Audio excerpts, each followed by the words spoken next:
नमस्कार साथियों, आपका स्वागत है हमारे इस किराड़ो क्लासेज के यूट्यूब प्लेटफॉर्म पर। हम आशा करते हैं आप सब कुशल मंगल होंगे और अच्छा तैयारी को अंजाम दे रहे होंगे। बहुत सारों का अभी सीटी ग्रेजुएशन का पेपर है 27 और 28 सितंबर को। तो हमारी क्लास चल रही थी, पॉलिटिकल साइंस की एक सीरीज चल रही है शानदार जानदार तरीके से। तो हम बात कर रहे थे कार्यपालिका की। हमने भाग 5 संघ सरकार की बात की, संसद की बात की। संसद के बाद हम बात करेंगे आज राष्ट्रपति की। तो वो किस में आता है? कार्यपालिका। किस में आता है? कार्यपालिका। इस कार्यपालिका की बात करेंगे हम। कार्यपालिका किस में है? भाग 5 में है, संघ सरकार। और कार्यपालिका के लिए अनुच्छेद कौन सा है? 52 से लेकर अनुच्छेद 58 78 सॉरी, अनुच्छेद 52 से लेकर अनुच्छेद 78 तक हमारे कार्यपालिका का वर्णन है। इस कार्यपालिका में हम बात करेंगे राष्ट्रपति की। राष्ट्रपति के बाद हम बात करेंगे प्रधानमंत्री की। प्रधानमंत्री के साथ ही हम बात करेंगे मंत्री परिषद की। मंत्री परिषद की। हम इनकी कार्यपालिका की बात करेंगे। आज हमारा जो टॉपिक होगा, हम जिस पर बात करेंगे वो हमारा होगा राष्ट्रपति। क्या होगा हमारा टॉपिक का नाम? राष्ट्रपति। हम क्या करेंगे आज? राष्ट्रपति पर बात करेंगे। जो राष्ट्रपति होता है उसका उल्लेख अनुच्छेद 52 से लेकर 78 तक में हमारे क्या है? राष्ट्रपति के बारे में है। सो 52 से लेकर 78 तक हमारी संघ सरकार के बारे में। राष्ट्रपति का उल्लेख 52 से लेकर 62 तक हम किसकी बात करेंगे? राष्ट्रपति की बात करेंगे। जो राष्ट्रपति होता है वो सर्वोच्च संवैधानिक पद होता है। ये क्या होता है? राष्ट्रपति भारत का प्रथम नागरिक होता है, देश का मुखिया होता है और तीनों सेना का सर्वोच्च कमांडर होता है। तो हम बात करेंगे आज राष्ट्रपति की। किसकी बात करेंगे? राष्ट्रपति की। राष्ट्रपति। राष्ट्रपति। ये राष्ट्रपति क्या होता है? तो ये राष्ट्रपति होता है हमारा। राष्ट्रपति की बात करें तो राष्ट्रपति होता है, जो ये राष्ट्रपति है वो क्या है? वो क्या है? एक तो सर्वोच्च संवैधानिक पद। एक तो क्या होता है? राष्ट्रपति सर्वोच्च संवैधानिक पद होता है। सर्वोच्च संवैधानिक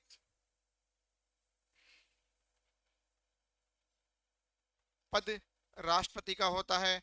दूसरा हम बात करें राष्ट्रपति की, तो राष्ट्रपति का होता है राष्ट्र का प्रथम व्यक्ति। देश का या राष्ट्र का प्रथम राष्ट्र या देश का प्रथम व्यक्ति या नागरिक कौन होता है? वो होता है नागरिक या व्यक्ति कौन होता है? वो होता है राष्ट्रपति। वो कौन होता है? राष्ट्रपति होता है। इसके अलावा हम बात करें राष्ट्रपति की, तो राष्ट्रपति क्या होता है? राष्ट्रपति होता है तीनों सेनाओं का सर्वोच्च कमांडर। तीनों सेनाओं का सर्वोच्च कमांडर राष्ट्रपति होता है। तीनों सेनाओं का सर्वोच्च कमांडर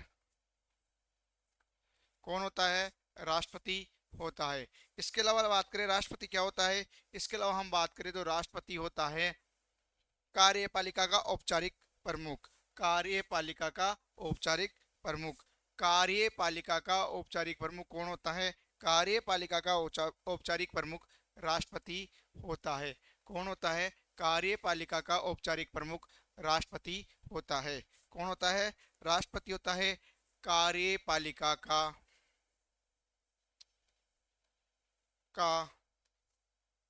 औपचारिक प्रमुख। कौन होता है? राष्ट्रपति होता है।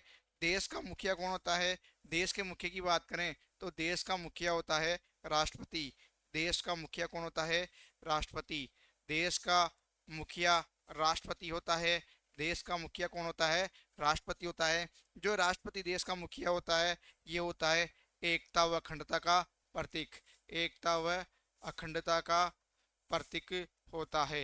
व्यक्ति व अखंडता का प्रतीक होता है। कौन होता है? राष्ट्रपति होता है। तो हम राष्ट्रपति की बात करें तो राष्ट्रपति जो है वो राष्ट्रपति क्या है? वो होगा सर्वोच्च संवैधानिक पद होता है हमारे देश में।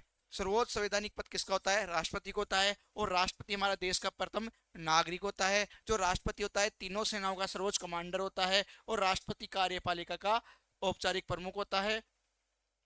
और देश का मुखिया कौन होता है? एकता व अखंडता का प्रतीक होता है। देश का मुखिया होता है हमारा राष्ट्रपति। तो हम बात करेंगे राष्ट्रपति की अनुच्छेद 52 से। बात करेंगे कहाँ से? अनुच्छेद 52।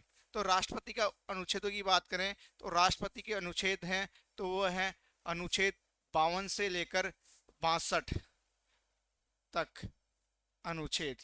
किसकी बात करेंगे? राष्ट्रपति की बात करेंगे। तो हम एक साथ बात कर लेते हैं। अनुच्छेद 52, 53, 54, 55, 56, 57, 58, 59, 60, 61, 62 की। अनुच्छेद 52 में क्या है? अनुच्छेद 52 है देश का एक राष्ट्रपति होगा। अनुच्छेद 52 की बात करें तो अनुच्छेद 52 में लिखा हुआ है, अनुच्छेद 52 कि राष्ट्र का या देश का एक राष्ट्रपति होगा। अनुच्छेद 52 में क्या है? अनुच्छेद 52 में है देश का या राष्ट्र का एक, देश का या राष्ट्र का क्या होगा? एक राष्ट्रपति होगा। राष्ट्र या देश का एक राष्ट्रपति होगा। ये किसमें लिखा हुआ है? अनुच्छेद 52 में लिखा हुआ है। राष्ट्र देश का एक राष्ट्रपति होगा, ये अनुच्छेद 52 में लिखा हुआ है। अनुच्छेद 52 में क्या लिखा हुआ है? राष्ट्र देश का एक राष्ट्र क्या होगा? राष्ट्रपति होगा। अनुच्छेद 52 में लिखा हुआ है। इसके बाद बात करें अनुच्छेद 53।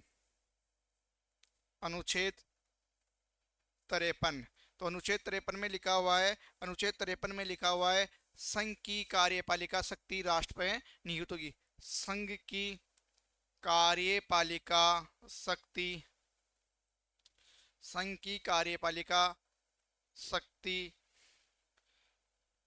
राष्ट्रपति में, राष्ट्रपति में निहित होगी। ये किसमें लिखा हुआ है? ये अनुच्छेद 53 में लिखा हुआ है कि भारत का एक राष्ट्रपति होगा। ये किसमें लिखा है? अनुच्छेद 52 में लिखा है। और संघ की कार्यपालिका शक्ति राष्ट्रपति में निहित होगी, वो किसमें लिखा हुआ है? अनुच्छेद 53 में लिखा हुआ है। इसके बाद आता है अनुच्छेद 54। अनुच्छेद 54, अनुच्छेद 54 में क्या है? अनुच्छेद 54 में है राष्ट्रपति का निर्वाचन मंडल। इसमें है राष्ट्रपति का निर्वाचक मंडल। राष्ट्रपति का निर्वाचक मंडल किसमें है? अनुच्छेद 54 में है राष्ट्रपति का निर्वाचक मंडल। अनुच्छेद 54 में क्या है? राष्ट्रपति का निर्वाचक मंडल।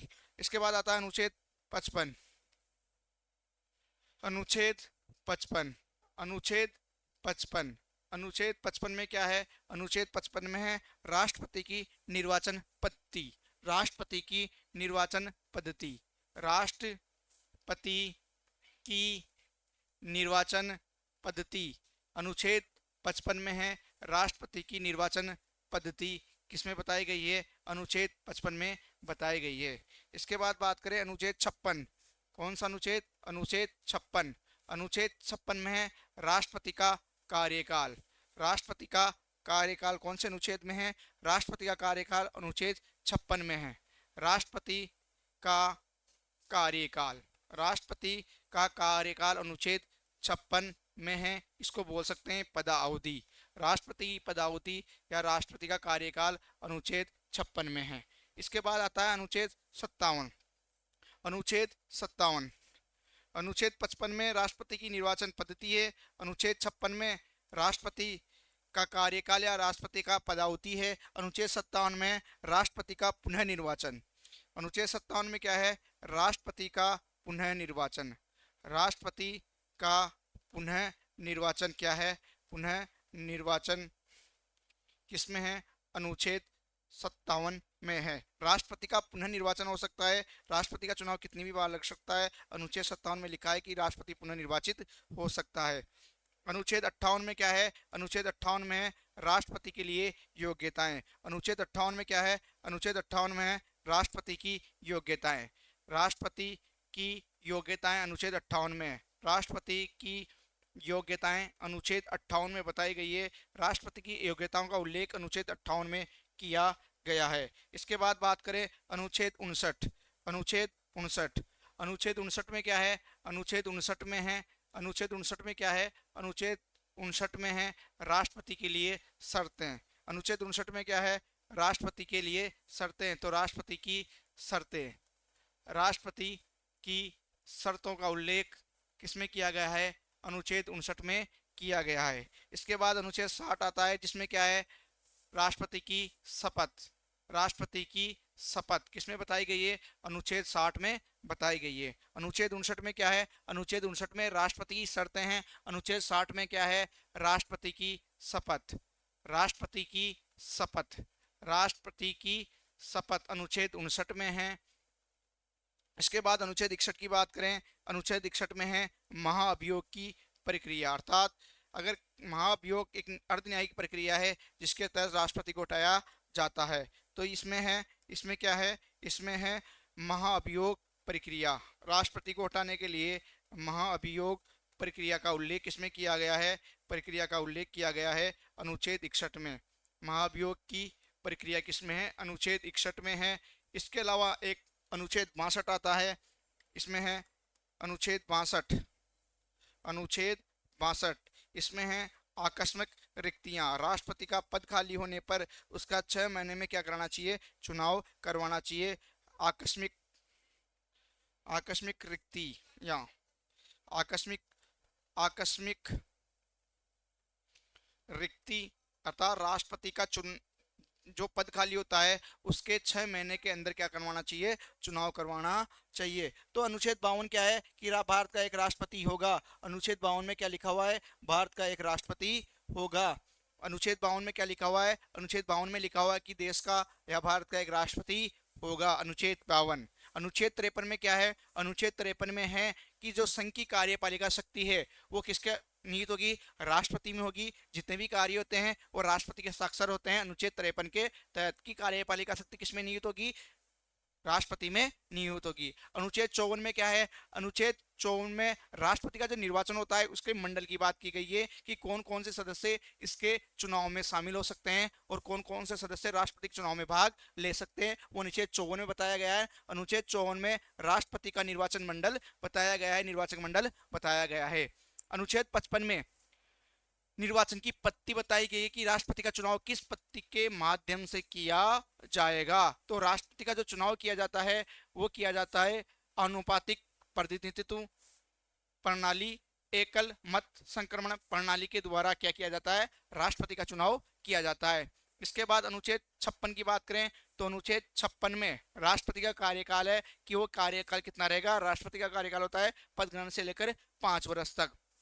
इसके अलावा इसमें क्या बताया गया है? इसमें महाभियोग शब्द का उल्लेख किया गया है कि हटा भी सकते हैं महाभियोग के माध्यम से, तो वो 56 में है। और महाभियोग की प्रक्रिया अनुच्छेद 61 में है। राष्ट्रपति का पुनर्निर्वाचन अनुच्छेद 57 में है कि राष्ट्रपति कितनी भी बार क्या कर सकता है? राष्ट्रपति बनने के लिए निर्वाचित हो सकता है। यह अनुच्छेद 57 में बताया गया है। अनुच्छेद 58 में राष्ट्रपति के लिए क्या योग्यता नहीं होनी चाहिए उसमें बताया कि भारत का नागरिक होना चाहिए, 35 वर्ष की आयु पूर्ण कर चुका होना चाहिए, लोकसभा का सदस्य रखने का पात्र होना चाहिए और लाभ के पद पर नहीं होना चाहिए। ये योग्यताएं बताई गई है अनुच्छेद 58 में। अनुच्छेद 59 में कुछ शर्तें बताई गई है। अनुच्छेद 60 में क्या है? शपथ है कि राष्ट्रपति क्या लिखता है? संविधान व विधि के परिरक्षण, संरक्षण और परिरक्षण की शपथ लेता है, ईश्वर सत्यनिष्ठा की शपथ लेता है, श्रद्धापूर्वक कर्तव्य पालन की शपथ लेता है। यह अनुच्छेद 60 में बताई गई है। अनुच्छेद 61 में क्या है? अनुच्छेद 61 में महाअभियोग की प्रक्रिया है कि महाअभियोग किस प्रकार लाएगा, कौन से सदन में लाया जाएगा। तो महाअभियोग की प्रक्रिया है वह किसी भी सदन, राज्यसभा या लोकसभा, दोनों सदनों में से किसी भी सदन में शुरुआत की जा सकती है। और अनुच्छेद 62 में है आकस्मिक रिक्तियां, अर्थात राष्ट्रपति का पद रिक्त होने पर, चाहे उसने त्याग पत्र दे दिया हो, चाहे उसका कार्यकाल पूरा हो गया हो, चाहे उसकी महाभियोग की प्रक्रिया से हटाया गया हो, चाहे उसकी मृत्यु हो गई हो, तो इस स्थिति में राष्ट्रपति का पद खाली नहीं रहता है। तब तक नए राष्ट्रपति ज्वाइन नहीं करते, तब तक पुराना राष्ट्रपति, वर्तमान राष्ट्रपति होता है वह तब कार्यशील रहता है। और अगर ऐसी स्थिति हो जाती है कि पद रिक्त है तो 6 महीने के अंदर ही क्या करना पड़ता है? राष्ट्रपति का निर्वाचन कराना पड़ता है। तो हम बात करते हैं विस्तार से राष्ट्रपति की। तो राष्ट्रपति की बात करते हैं सबसे पहले अनुच्छेद 52 की, वापस सबसे विस्तार से बात करते हैं हम सभी। अनुच्छेद 52, अनुच्छेद 52, अनुच्छेद 52, अनुच्छेद 52 में क्या है? अनुच्छेद 52 में है कि भारत का एक राष्ट्रपति होगा, देश का या भारत का राष्ट्रपति होगा। तो इसमें लिखा है भारत का एक राष्ट्रपति होगा या राष्ट्र का एक राष्ट्रपति होगा, देश का एक राष्ट्रपति होगा। तो भारत का ही हो गया हमारा, तो भारत का एक राष्ट्रपति होगा। इसको हम ऐसे भी बोल सकते हैं देश का एक राष्ट्रपति होगा, और देश को हम राष्ट्र भी बोलते हैं, तो राष्ट्र का एक राष्ट्रपति होगा, देश का एक राष्ट्रपति होगा, और भारत का एक राष्ट्रपति होगा। ये किसमें है? अनुच्छेद 52 में है कि भारत का एक राष्ट्रपति होगा। इसके बाद बात करते हैं अनुच्छेद 53। इसके बाद बात करते हैं अनुच्छेद 53। अनुच्छेद 53। अनुच्छेद 53। अनुच्छेद 53 में क्या है? अनुच्छेद 53 में है संघ की कार्यपालिका शक्ति। अनुच्छेद 53 में है संघ की समस्त कार्यपालिका शक्ति। संघ की समस्त कार्यपालिका संघ की समस्त कार्यपालिका शक्ति राष्ट्रपति में निहित होगी। ये किसमें लिखा है? अनुच्छेद 53 में लिखा हुआ है। लेकिन किसमें निहित है? राष्ट्रपति में निहित है। लेकिन अपनी शक्तियों का प्रयोग राष्ट्रपति किससे करता है? अनुच्छेद 74 के माध्यम से प्रधानमंत्री व मंत्रिपद की सलाह से करता है। संघ की समस्त कार्यपालिका शक्ति राष्ट्रपति में निहित हो की, ये किसमें लिखा है? अनुच्छेद 53 में लिखा है। और अपनी समस्त कार्यपालिका शक्तियों का प्रयोग राष्ट्रपति अनुच्छेद 74 के तहत प्रधानमंत्री व मंत्रिपरिषद की सलाह पर करता है। इसके बाद आता है अनुच्छेद 54। अनुच्छेद 54। अनुच्छेद 54। अनुच्छेद 54 में क्या है? राष्ट्रपति का निर्वाचक मंडल। इसमें क्या है? राष्ट्रपति का निर्वाचक मंडल। राष्ट्रपति का निर्वाचक मंडल। इसमें क्या है? अनुच्छेद 54 में राष्ट्रपति का निर्वाचक मंडल की बात किसमें की गई है? राष्ट्रपति के निर्वाचक मंडल की बात की गई है अनुच्छेद 54 में। इसमें कौन कौन शामिल होते हैं? अब बात करें कि इसमें कौन कौन शामिल है, तो इसमें शामिल है राष्ट्रपति के निर्वाचक मंडल में कौन कौन शामिल है? तो इसमें एक शामिल है लोकसभा व राज्यसभा के निर्वाचित सदस्य। लोकसभा व राज्यसभा लोकसभा व राज्यसभा के निर्वाचित सदस्य राष्ट्रपति के निर्वाचक मंडल में भाग लेते हैं। दूसरा इसमें है राज्यों व संघ शासित प्रदेशों की विधानसभाओं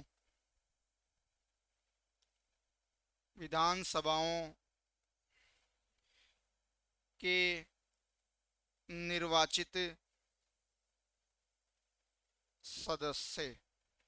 राष्ट्रपति के जो निर्वाचक मंडल है, जो राष्ट्रपति के चुनाव में भाग लेते हैं, वो कौन से सदस्य लेते हैं? निर्वाचित सदस्य। किसके? लोकसभा व राज्यसभा के निर्वाचित सदस्य। साथ ही जो राज्यों की विधानसभाएं होती है और जो केंद्र शासित प्रदेश, संघ शासित प्रदेश होते हैं, उनकी विधानसभाएं होती है, उनके निर्वाचित प्रतिनिधि भाग लेते हैं। किसके माध्यम से? लोकसभा व राज्यसभा के निर्वाचित सदस्य राज्यों व संघ शासित प्रदेशों की विधानसभाओं के निर्वाचित सदस्य राष्ट्रपति के निर्वाचक मंडल में भाग लेते हैं। राष्ट्रपति के निर्वाचक मंडल में भाग लेते हैं। निम्न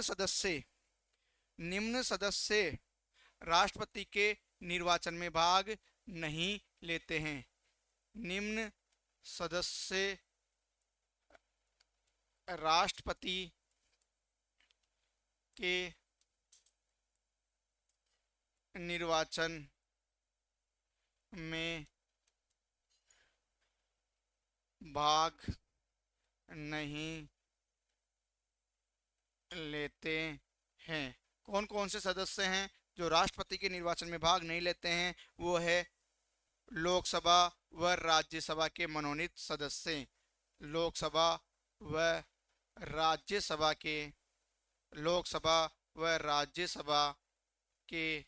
मनोनीत सदस्य। ये क्या होते हैं? ये राष्ट्रपति के चुनाव में भाग नहीं लेते हैं। आपको याद रखना है कि राष्ट्रपति के चुनाव में केवल निर्वाचित सदस्य भाग लेते हैं। जो मनोनीत सदस्य होते हैं वह राष्ट्रपति के चुनाव में भाग नहीं लेते हैं। दूसरा इसमें आएगा विधानसभाओं। जो विधानसभाओं के राज्यों व केंद्र शासित प्रदेशों में जो विधानसभा होती है, उन विधानसभाओं के मनोनीत सदस्य, मनोनीत सदस्य तथा विधान परिषद जिन राज्यों में होती है, विधान परिषद, विधान परिषदों के सभी सदस्य इसमें भाग नहीं लेते हैं। अर्थात विधान परिषद के सभी सदस्य का मतलब है निर्वाचित व मनोनीत। सभी सदस्यों में क्या आ जाएगा यहाँ पर, निर्वाचित व मनोनीत दोनों ही सदस्य भाग नहीं ले सकते हैं। अर्थात इसमें क्या आ जाएगा, इसकी बात करें तो इसमें अपन लिख सकते हैं दोनों ही सदस्य निर्वाचित व मनोनीत, निर्वाचित व मनोनीत। सभी सदस्यों का मतलब क्या है, इसमें निर्वाचित व मनोनीत दोनों सदस्य विधान परिषद होती है। केवल विधानसभा के निर्वाचित सदस्य होते हैं, वह राष्ट्रपति के निर्वाचन में भाग लेते हैं। जो विधान परिषद के